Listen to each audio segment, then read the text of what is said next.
Today's episode is about snoring and the dangers of snoring. Have you ever been told that you snore? Have you ever woken up feeling exhausted, even after a full night's sleep? Have you ever thought that maybe that snoring may be a sign of something more serious? Well, you're not alone because millions of Americans snore every night. But what if that loud snoring is your body asking for some kind of help? Because we're going to talk about obstructive sleep apnea and a lot of other things connected to sleep and snoring. Now, we got people, I'll tell you this, I'm not a doctor, Dr. Clark would tell you, but I do know sleep apnea alone will not kill you. But Hall of Fame NFL Reggie White, Carrie Fisher, they all had sleep apnea connected to their deaths. So tonight we're going to talk about a condition that affects millions of Americans.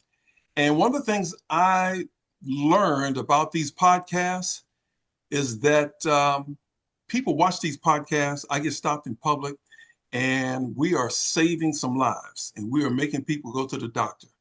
And because of that, before I throw it over to Dr. Clark, I'm going to share my story. I thought about this and I made a decision earlier today. About 13 years ago, I was living in the Washington, D.C. area. I had a commute over an hour each way. I weighed between 340 and 350 pounds. I had high blood pressure, high cholesterol, pre-diabetes. I was on 6 medications a day. I was constantly exhausted. I couldn't stay awake sometimes driving. I'd fall asleep in meetings. I'd wake up every couple of hours during the night. And yes, I snored. A few years later, I started experiencing some episodes where my heart would just race suddenly. Even when I was sitting still, never when I was active, but when I was sitting still. Doctors eventually found a blockage on both sides of my heart, 18 months apart. Fortunately, my heart developed natural bypasses, so surgery wasn't necessary.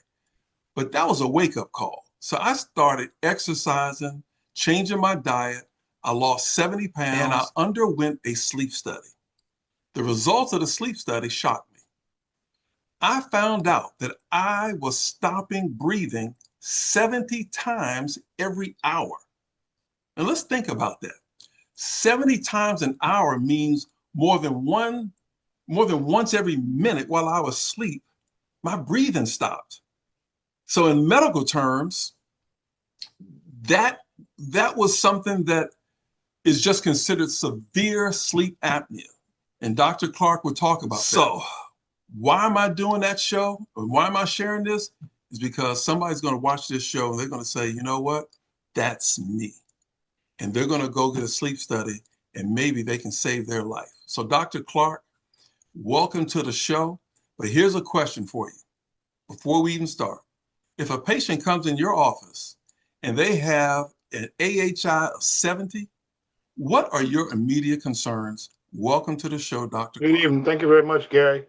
Appreciate you sharing your story too, because this is what people need to know about snoring, about the dangers associated with it, and we have a tendency to not take it very serious. AHI of 70, let's say, what is an AHI? The AHI is what we call an apnea hypopnea index, and what that refers to. Apnea means that you have complete cessation of breathing. Hypopnea means that you have a diminished breathing capacity through a narrowed pharynx, a narrow throat. Uh, the when you start looking at the numbers, there's a scale of if you have say 5 or less apnea events in a night, that's considered, you're normal. If you have from 5 to 15, that's mild. From 15 to 30, it's considered moderate. And then from 30 and above, it's called severe obstructive sleep apnea. I like to make a differentiation between snoring and sleep apnea, primarily because of the fact that in snoring, it is very irritating to your sleep partner. It eventually may become sleep apnea. But sleep apnea itself is a very dangerous overall condition, and there are a lot of things associated with it, why it occurs, and then we'll go into that. Let me close the gap because I do use a CPAP. And Once I started using the CPAP and they started tracking, I went from 70 to now less than 0 point some number a night, all as a result of the CPAP. And I want to tell you, it makes a big difference in how I wake up. It's life-saving probably for me. Mm-hmm. And I'm no longer taking 6 medications. I'm only taking 2. Mm-hmm. So, panel, I'm sure you all have some questions for Dr. Clark. I want to start off with the researcher. What do you got? You're on mute. There, as Dr. Clark said, and I'm sure he's going to talk about it, there's various stages of sleep apnea. And I will share a story. I had a sister-in-law who at a very early age, which is kind of unusual, but she was in her early 30s. She had sleep apnea, and she had it so bad that they were going to do surgery to try to correct it. And I think the surgery at that time that they were going to do was to adjust the jaw to give more space to her airflow. And 2 weeks before the surgery, she was looking at the TV, had fallen asleep on the sofa, and they believed that she stopped breathing or she had a heart attack while she was on the sofa. And she got up and she fell through the glass table and died. And my wife uses a CPAP. It was one of the things, you all call me the researcher, and Dr. Clark can probably elaborate on it more. But one of the things that I was surprised when I was doing research for the show was that the sleep apnea affects men more than women. However, it was really funny. I came across this because we did a very successful show on menopause. Women after menopause seem to a lot of times contact sleep apnea, and the numbers more or less balance out, and they attribute it to going through the menopause. And I think you all remember Donna mentioned all of the organs in her body. And one of the things when women go through menopause, the body changes and it affects some of the muscles in the body. And that's what they believe causes women to start having menopause and kind of catch up to the men. Dr. Clark, am I on point with that? Yes. One thing about menopause, when you have the hormonal changes, that women have a tendency to begin to gain weight a lot easier. Mm-hmm. And one thing about diagnostics in relation to sleep apnea is that they use part of the diagnostics looks at the BMI, what the body mass index is. The higher the BMI, the more fat that you have in your body, and you have distribution of fat more so, not only in the body, but in the neck and face. And basically, as the face fills with fat, believe it or not, the tongue actually fills with fat. Yeah. And the pathogenesis of sleep apnea and snoring is that the airway is either closing, it's narrowing, or it's obstructed completely because the tongue, when you fall asleep, the muscles relax, the tongue falls back onto the back of the throat, and then that's why you get that closure or narrowing or the inability to breathe, either the snoring sound, mild snoring, or heavy snoring, or even complete closure, which is apnea. So you are correct about women catching up to men in that regard. Stan, what do you got? Having, personal experiences as well. I have a very close family member who was always lethargic, always having brain fog, could never catch up with their rest. They did this sleep study. Luckily, they were smart enough to go and get the sleep study. They too currently are wearing the CPAP, not realizing how serious this is. And this young man is less than 30. One of the biggest pieces of advice that I gave him was, hey, losing weight and going back to what The researcher and Dr. Clark has already said that BMI is extremely important, especially with us as we age as men. We tend to get a little bit more girth, if you will, as we age. So being careful and making sure that you control that weight.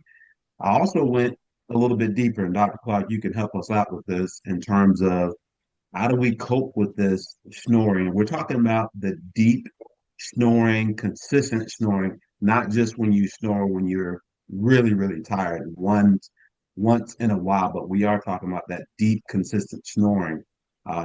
Based on my research, I've learned that if you sleep differently, for instance, you don't necessarily sleep on your back, you turn to your side, or you use pillows that support the neck.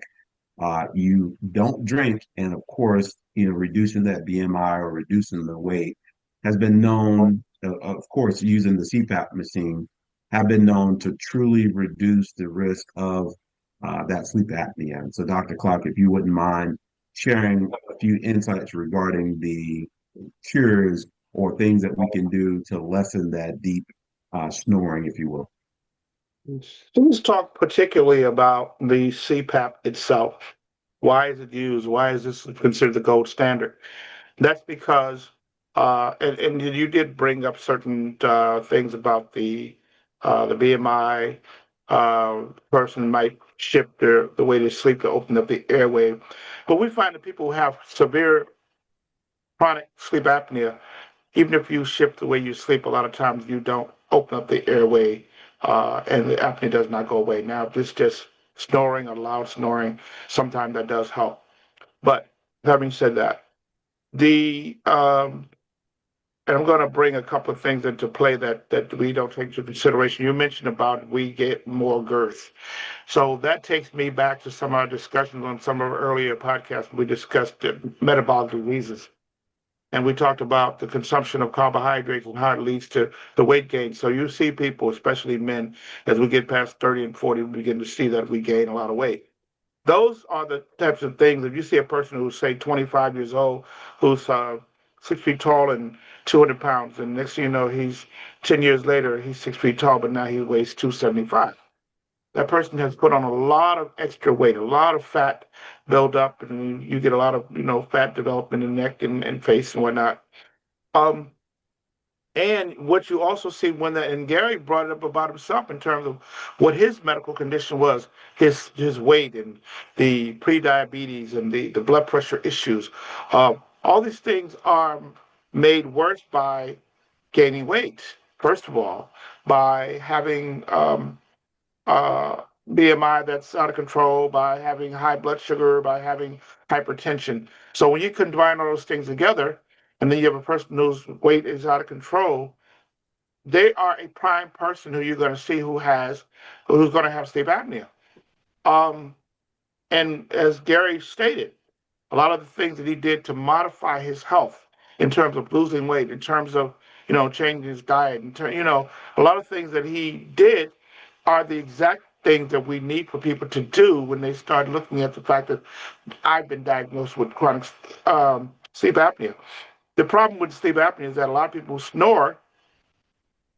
If you don't have a partner there with you, you may never know that you have apnea.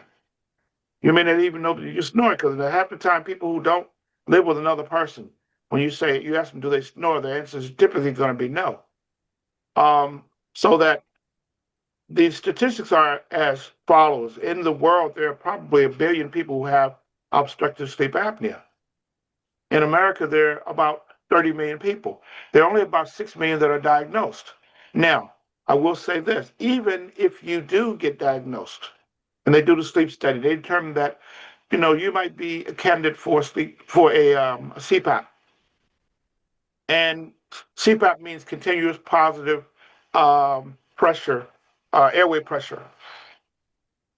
Even if you have that device, we find that some people do well with it. As Gary stated, he does well with it, but some people hate it. The compliance rate with CPAP is only about 39%. That means that if you have 100 people who have a CPAP machine, only 39 out of the 100 are actually using it. The rest go back into a situation of still having sleep apnea and still possibly having the risk of dying or medical conditions that arise from that. Wow. Mm-hmm. CJ, what you got? I guess this may seem, I don't know, kind of like obvious, but for a question, if you live alone or if you don't have like a spouse or something, how would you even know for a lot of people that you even have this issue?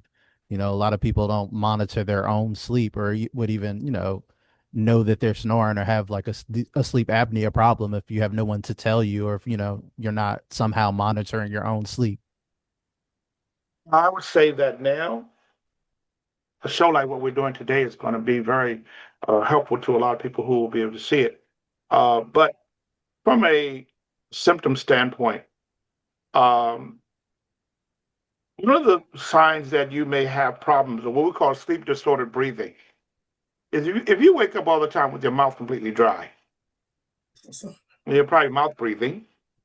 You're probably not breathing very well through your nose, so that's a sign. You wake up with headaches, that's a sign. If you wake up and, well, if during your day you have extreme tiredness and sleepiness, then that's a sign that you're not getting good sleep. And I bring up sleep because of the fact that because people have sleep apnea and they have these multiple episodes of stop breathing, that they never get into a deep, restful, restorative sleep. They never get to the point where they get into a REM sleep or a rapid eye movement sleep, and this is the restorative phase and healing phase of the sleep cycle. And as a consequence, a lot of the metabolic diseases of conditions of hypertension and high blood pressure, those things are mitigated, are not they're not going to be uh, those things are made worse by having sleep apnea. The problem of not sleeping well also occurs or causes problems, say, during the day when you're driving your car. If you fall asleep at the wheel, you're going to be prone to have an accident. So, as Gary said, a lot of people may not die from the sleep apnea, but they die from the results of having sleep apnea. They may have, fall asleep at the wheel, or just have extreme tiredness. Even at work. So, if you have a sign that you're very tired, and especially if you're a young person, then you may need to be checked out to find out. Because I had sleep apnea. At one time, I thought I had narcolepsy, and I thought that it was related to something neurological, not sleep apnea. And I used to use a CPAP myself. And one of the things that helped me a lot was that I did lose weight and I sleep on my side. But I was one of the people who was non-compliant with CPAP because the machine, what it does, it blows air down your throat. It blows the airway open. It's not the most comfortable thing to use. And they have had advancements over time because they used to have the device that come over your head, wrap around your forehead, wrap around your face and whatnot, and across your nose. And you couldn't I couldn't breathe with it on. So that's why a lot of people don't wear it. They're not compliant because it's very uncomfortable. So at some point or another, I want to get into discussion about alternatives. But let me say this about I'm a dentist. Why do I care? What is the connection? One of the things that about obstructive sleep apnea, and CJ brought up, well, how will you know? Well, we have diagnostic tools in dentistry where part of the uh, diagnostics that's been recommended for dentists is to do airway assessment. So when we do airway assessment, we can look in your mouth and we can say, okay, if I tell you to extend your tongue and say, ah, and I look in your throat and I cannot see the archway of the pharynx or the opening of the throat, or I can't see that little thing we call the uvula hanging down in the throat. If I can't see that, then you probably have airway obstruction. I'm going to send you for a sleep study if you tell me that you have hypertension, if you're overweight. There are a couple of things that we look at diagnostically that we add to just the clinical oral examination. The other thing is if we look in your throat and we see that you have very large tonsils that obstruct your throat from an anatomical standpoint, and that's a sign too. That's one of the things we also see in children who have sleep apnea. If they have very large tonsils, that can cause children to have sleep apnea also. But for Yes, CJ, I think primarily since we do tell patients to see the dentist twice a year, now that it's been recommended that dentists do airway assessment, we're going to be able to screen and find a lot more people who have sleep apnea or sleep disordered breathing than we were before. General practitioners of medicine a lot of times don't do airway assessments in the throats. Okay. Go ahead, Stan, and then Carlos. Carlos, I'm gonna jump in here. Dr. Clark, in my research also, I learned that there was a dentist by the name of Weston Price. He's a dentist also that came out with a lot of theories regarding sleep apnea. So what you just mentioned was perfect. And there's another book by a gentleman by the name of James Nestor. And the theories that are presented in both of those books are key to understanding sleep apnea. And the fact that Dr. Price, his book, him being a dentist, you nailed it, man, in terms of his theory, in terms of that wave and that what we call that throat assessment. So thank you for all the work that you do. Mhm. You know, Gary, Carlos. Well, Dr. Clark, thanks for joining the show tonight, man. I had two questions. CJ asked one of them, and the reality for people watching this show, for all our brothers and sisters who's going to watch the show and get this great information, right? We need to figure this out on, a down to earth term. Like when I think about this, right? People who have mid-level to high-level incomes are going to be getting their regular medical checkups. They're probably going to discover this issue a lot faster. Okay. But then I'm thinking about some of my brothers and sisters who maybe don't have that mid to high level income. They have a little bit lower income. And it's a serious issue in most lower income communities about healthcare. So CJ hit one of the questions by if you don't live with somebody, how the heck you going to find out? You gave us some responses. But what if you don't have quality health care to battle this issue?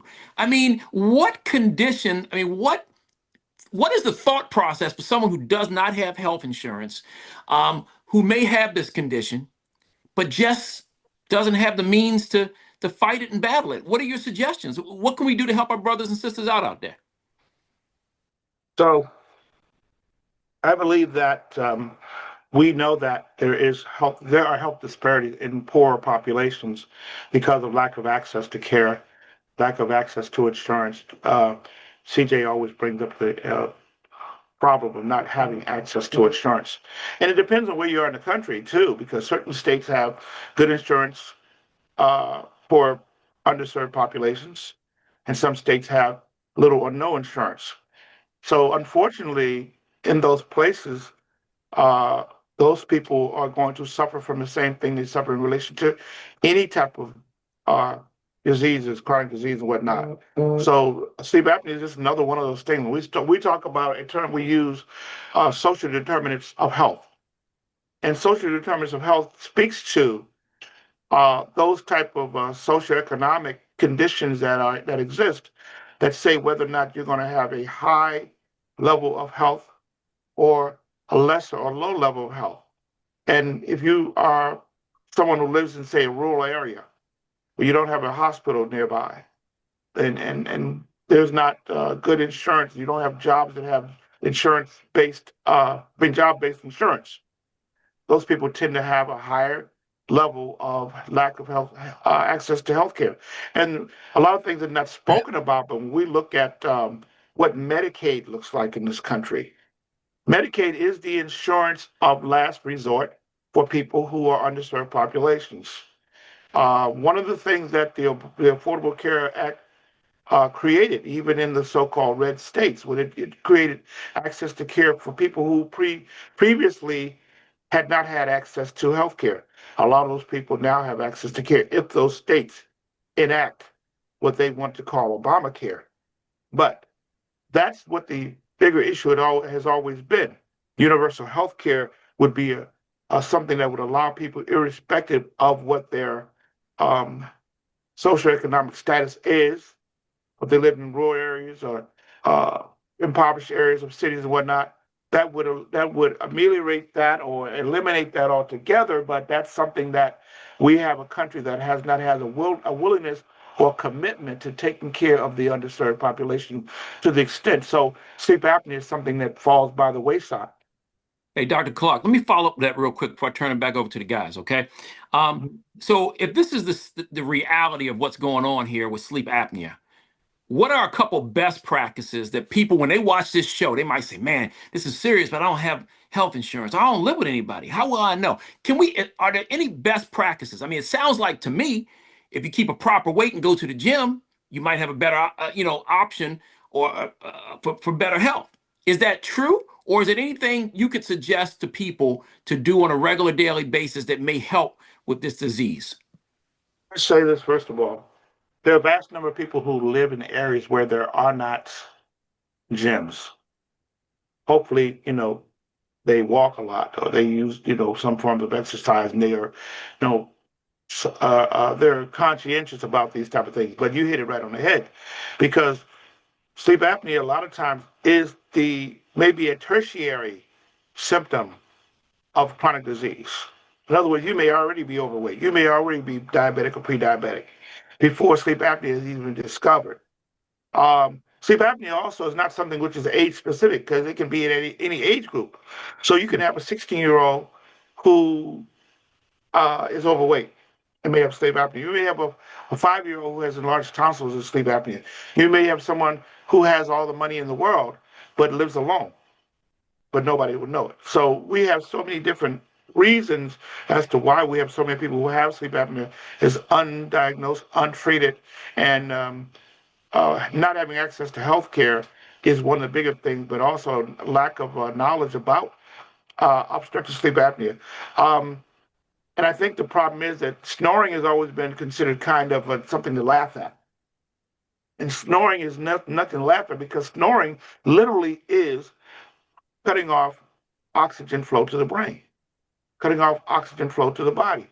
So overall, even if you just snore, but you don't have a diagnosis of sleep apnea, you still have what we call sleep disordered breathing that's contributed to poor health.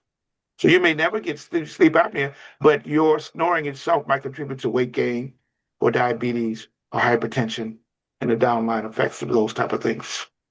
All right, so I can take the message back, or the Thought Brothers can take the message back to the community that we may not have all the cures for people who do not have health care.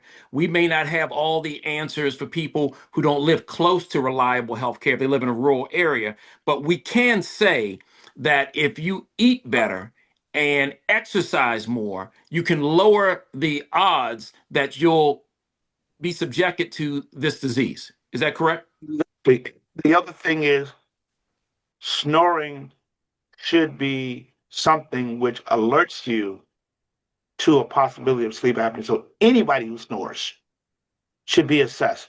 So now, from now on, when you go to the dentist, if he doesn't say, let's look at your throat and let's see if you may have a possibility of sleep disordered breathing or something like that, he should be saying that from now on. So that's where the screening is going to begin in the dental chair.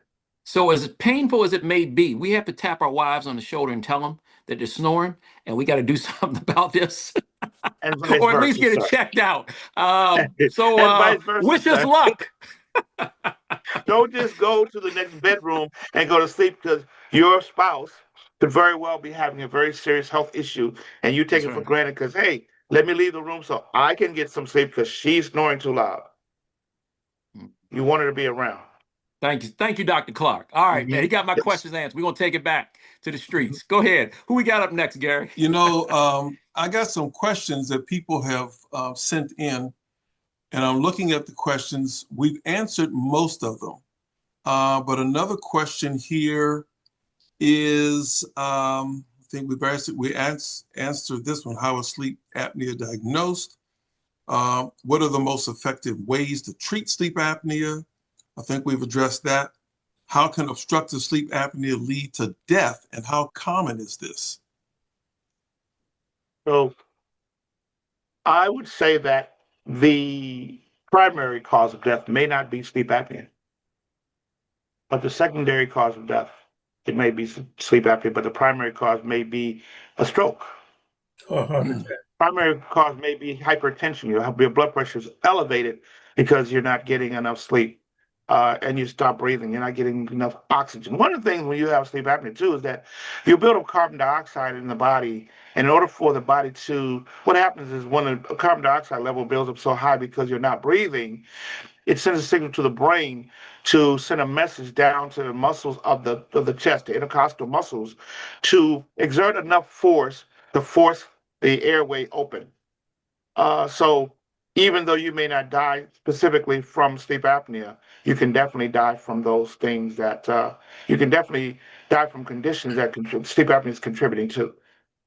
You know, one of the things that I noticed before I was diagnosed, I was waking up, and I was tracking it for months. I was waking up every 2 hours to go to the bathroom. And I just assumed because I started, as part of my weight reduction, it was drinking a lot of water, and I even all the time. And once I got the sleep study and I started using the CPAP, and my CPAP is not uncomfortable to wear. I don't have all that gear or whatever. Right. I just got something on the nose and it goes around the head. But once I started using the CPAP, I go all through the night. And so I just deduced that that was not me going to the bathroom with water. That was the sleep apnea waking me up to the point. And so once I got the CPAP, sleep right through, right through. So, You know, can I address that really quickly? Yeah. First of all, your body is under the control of various types of hormones, and one of them is called antidiuretic hormone, ADH. And when you don't go to sleep, your body's supposed to go into what we call a parasympathetic mode of relax and calming. And two things that throw that off are eating late, going to sleep late, and not being able to breathe, because sleep apnea is keeping you from getting into deep sleep. And the antidiuretic hormone doesn't shut down when those three things occur. Also, you have what we call elevated cortisol levels. Cortisol is a hormone that helps to keep you alert. When you're getting ready to go to sleep, your cortisol levels are supposed to fall so you can relax and get into what we call parasympathetic rest and relax mode. That doesn't happen, and since that hormone level and the rest of the hormone levels like insulin and whatnot do not go down, you never get to a point where you're going to relax and you run to the bathroom all night long because that hormone ADH is not being shut down. Wow. Oof. Gary, I want to bring up something that may help a lot of people, and it may help to answer the question that CJ asked. You know, a lot of people in this country wear smartwatches. One of the things that you can do is, and I wear a Samsung smartwatch, you can link your smartwatch to a health program. I wear my smartwatch every night. And to give you just an example, it's not going to diagnose sleep apnea, but it can give you a pretty good idea of how you're sleeping. I'm looking at mine from last night. I slept 7 hours and 2 minutes. My deep sleep, it says, was good, but not the best, was an hour and 10 minutes. My REM sleep was an hour and 16 minutes. I was awake 35 minutes, and my sleep latency was 8 minutes. And it goes on to break it down that my blood oxygen while I was sleeping last night was 95. I snored for 5 minutes. And then it breaks it down with your skin temperature and your heart rate. It will not diagnose sleep apnea, but with all of these people wearing smart watches, if they would just link their smart watches to a health program, every morning when you get up, you can look and you can see how you slept. It's not going to be the most accurate, but if you live by yourself, it will be a good indication when you look and you see, it said I snored for 5 minutes. But if I looked on it and I saw that I snored for 2 hours, it would be an alert that, hey, something is not right. So this is something, and nearly most all young people either wear an Apple Watch or a Samsung watch or some kind of smart watch that can easily be linked to a health program. Hey guys, just want to jump in there real quick. From a financial perspective, right? What I'm hearing a lot of tonight, right? If I'm gonna be the financial analyst, I'll just break it down to you. Healthcare, very important. I think people need to look at their healthcare programs, understand their healthcare program. Just don't sign up based on how much you're getting taken out of your check. If extra $5 get you better healthcare, you might want to pay the extra $5. Okay, get your annual checkups. Okay, let's know what's going on with you before you have to be. Let's be proactive instead of reactive. Also, think about it. I mean, Mrs. Spivey brought up a good point. A lot of people wearing these smart watches, but when you go to buy a watch, maybe that needs to be a consideration now. It seems like no matter what your level of income is, you're going to have your smartphone. So now when you go to buy your watch, maybe you want to consider investing in that smart watch. Does seem like it's a lot on the front end, but if it can help save your life on the back end from all these different health pieces of information that Mr. Spivey just gave us, that might be one of the best investments you're ever going to make. Because once you get into a bad health situation financially, it can take everything you've got. So, Mr. Spivey, thank you for giving us that information. But from a financial perspective, I think those are some things we definitely need to think about. If I may say, first of all, priorities for where you spend your money and your health are linked. If we can go out and we can buy a bushel of crabs on a weekend for $200, or we can go to Punta Cana, and we don't necessarily have money. A lot of times, the problem are not that we don't have money. Our problem is the priorities of how we spend our money. Number one. Number two, the other things is that a smartwatch it has what we call, and it links to what we call biosensors. Someone came up with the idea of smartwatch because they understood that, if we put on these parameters, those people who are health conscious are going to have tools that they can use. And then they looked at it and said, it's just something we can sell to everyone because a lot of people out there are concerned about their health. I've personally been thinking about seeing if we can do some type of program, especially in underserved populations, where smartwatch can be given to people who have chronic disease or who are low socioeconomic areas, so we can track data to see what is going on with their health, what is going on with the heart rate, what's going on in regards to sleep patterns, these type of things. Smartwatch can be quite effective in aiding us to determine what is the health status of poorer populations and whatnot. So, Wow. Dr. Clark, I want to just ask you one other thing.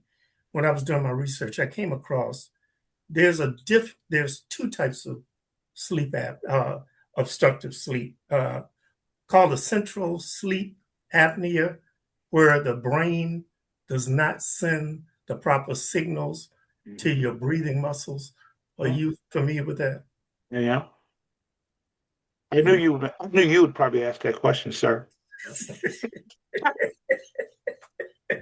Yes, there is a condition of apnea called central sleep apnea, where the central nervous system, the brain, does not send the signal to the muscles of the respiratory muscles to trigger breathing.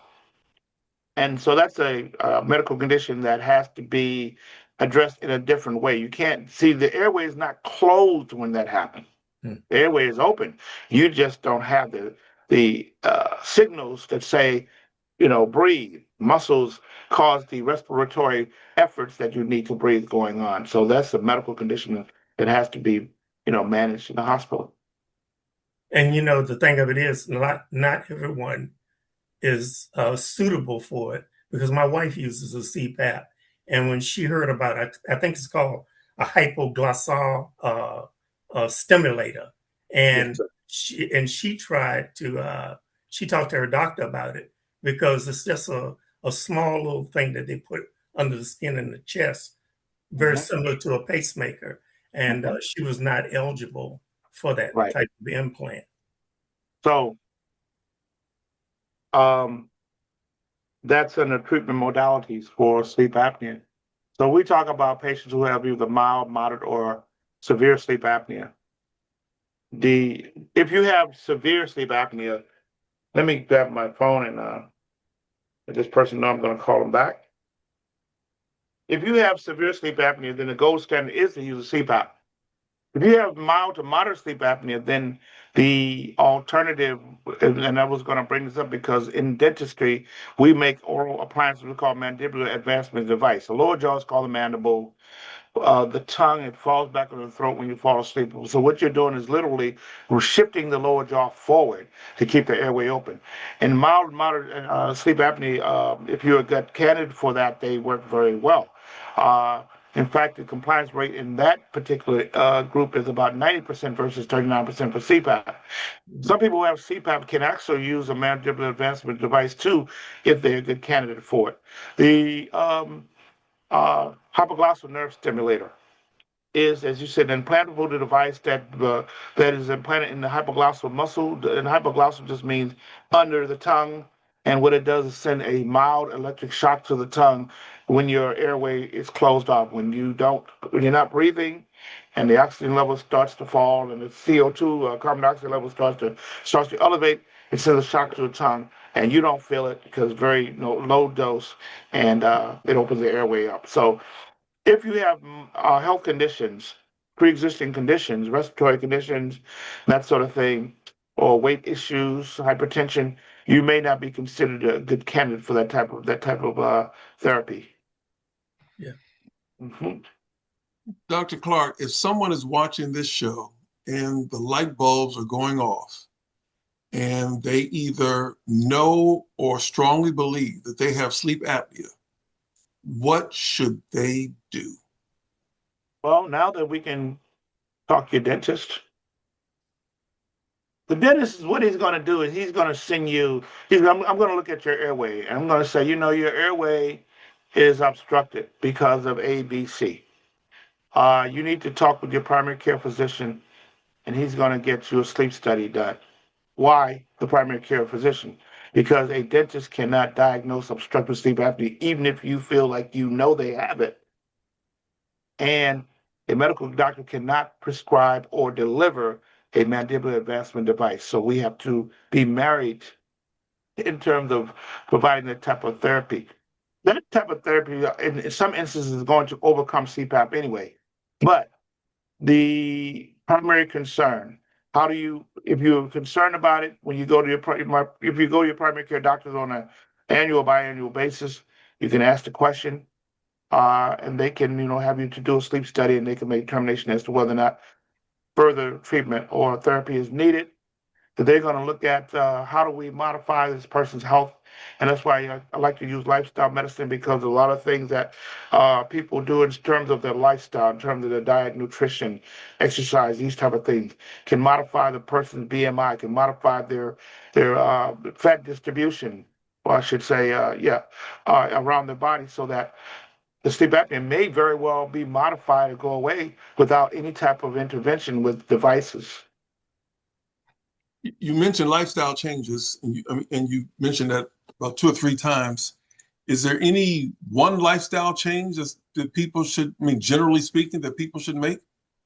Let's look at a couple of things, because we look at populations of people who engage in risky behavior, health risky behavior, I should say, that affects breathing, say like smoking, drinking alcohol, or smoking hookah, or smoking marijuana, or using any type of drugs. Those are things that, if you can get rid of those things, number one. Number two, when we talk about lifestyle, we're also talking about what your diet consists of. We're talking about what your sleep patterns are. So a lot of these things that we talk about in lifestyle medicine, if we have a person to engage in those pillars of lifestyle medicine, a lot of these things are reversible even without treatment. But each individual person has to be assessed.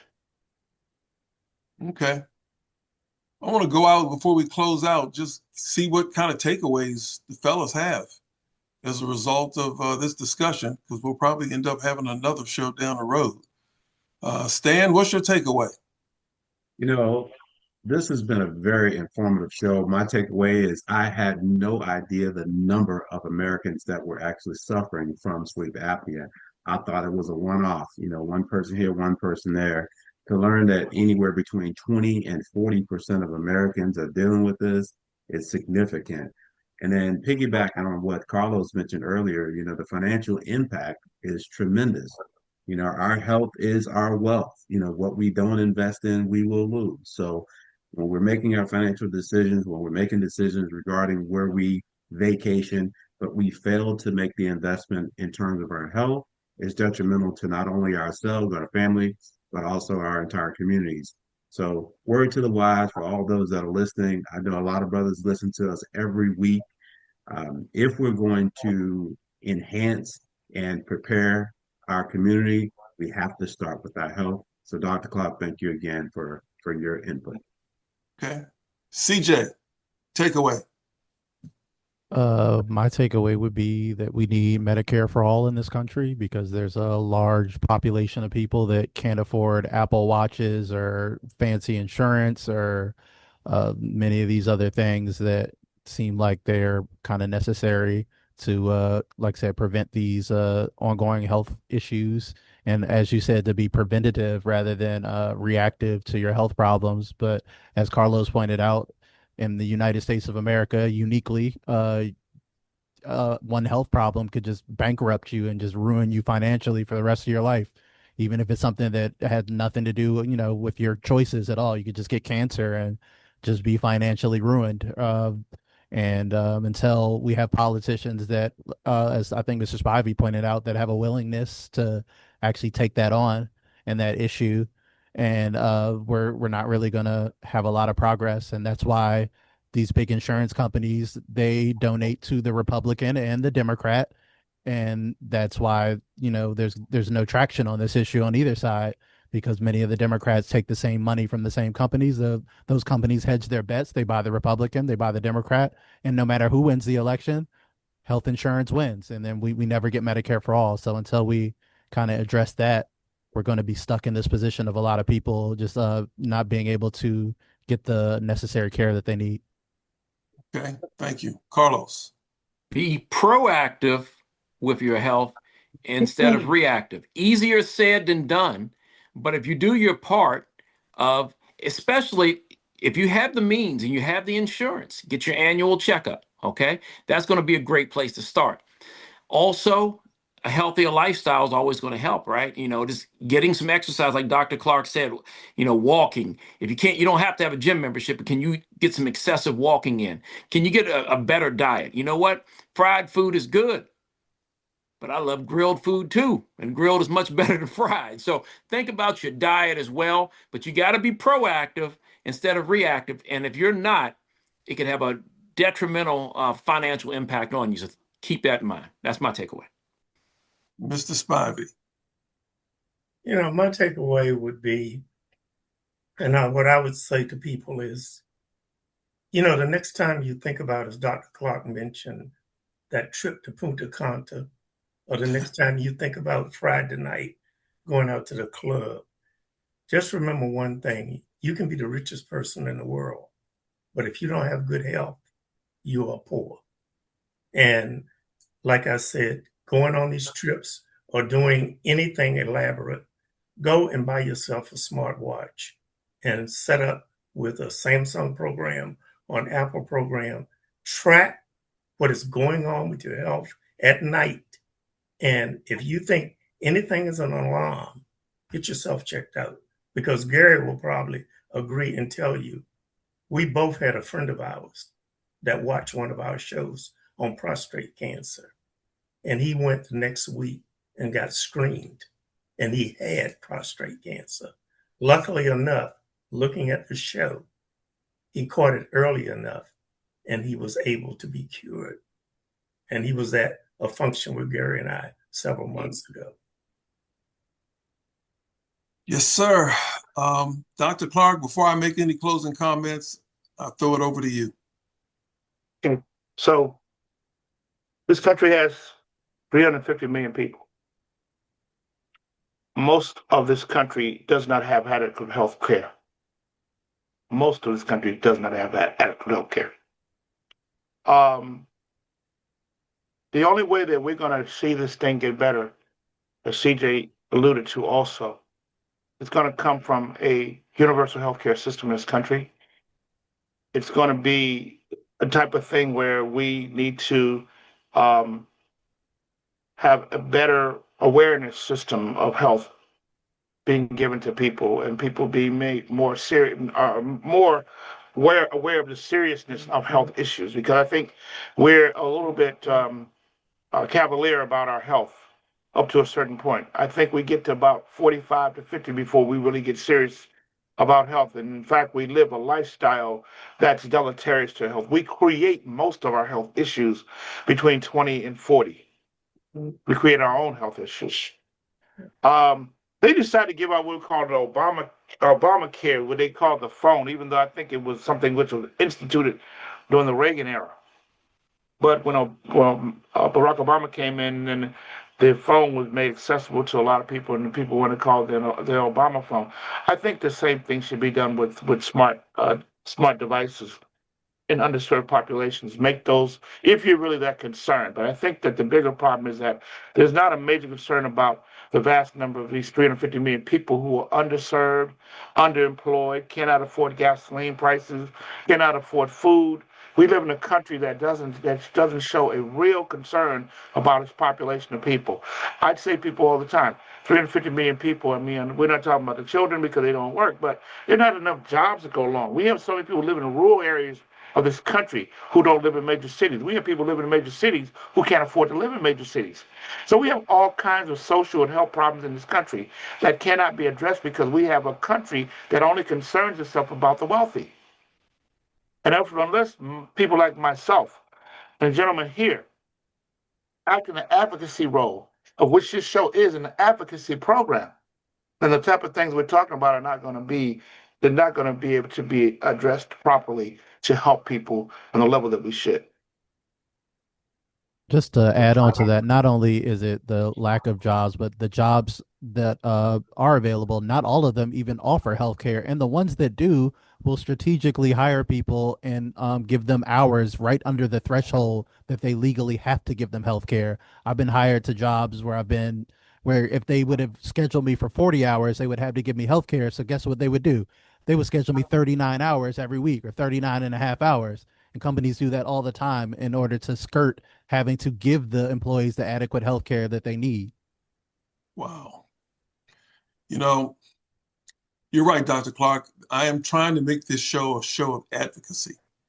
And one of the things that I've learned throughout this show is snoring. It ain't all about noise, okay? Snoring is your early warning sign for many of us that we're struggling to breathe while we sleep. So if you or someone you know snores loudly, gasps for air, exhausted when you wake up in the morning, like we've talked about on this show, see a doctor, see a dentist, talk to somebody in the medical field, because a simple sleep evaluation might save your life. I'm pretty sure it saved mine, and it got me on the right track with 2 heart blockages, and I've dropped 70 pounds. No, that CPAP has done it for me. So just listen to the show. Hope you stay with us and look at all of us. But for all of us here at the Thought Brothers, I want to thank you for joining us. I thank Dr. Clark, our medical advisor. And until next time, stay informed, stay healthy, and take care of one another. We are out of here. Good night. Good night, folks. Night.